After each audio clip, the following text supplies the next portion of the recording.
අඬාට සයියාර බැලුවත් ඒත් මේ මිස්ටේක් ටික දැක්කද? දැක්කේ නැද්ද? එහෙනම් අපි බලමු සයියාර ෆිල්ම් එකේ අදහගත නොහැකි අත්වැරදීම් මොනවද කියලා. වාණි යාගේ ලේස් එක ගැට ගහ ගන්න ඕන නිසා තමන්ගේ අතේ තියෙන පොත එහා පැත්තෙන් තියෙනවා. ඒත් ෆිල්ම් එකේ ඊළඟ ෂොට් එකේ පොතක් තිබ්බද කියලාත් හොයාගන්න.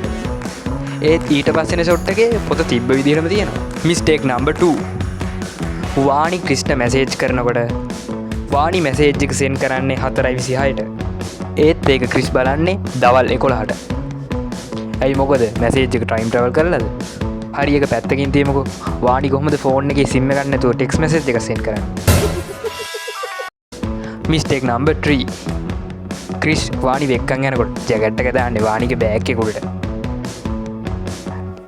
ඒත් හොඳම වැඩේ කියන්නේ ෆිල්ම් එකේ ඊළඟ ෂොට් එකේදී ජැකට් එක බෑග් එකට පල්ලෙහෙනුයි තියෙන්නේ. මේ වගේ වීඩියෝ දිගටම බලන්න ෆිල්ම් ෆාමස් channel එක subscribe කරලා තියාගන්න. ඔයාලට සයියාර ෆිල්ම් එක ගැන මොකද හිතෙන්නේ?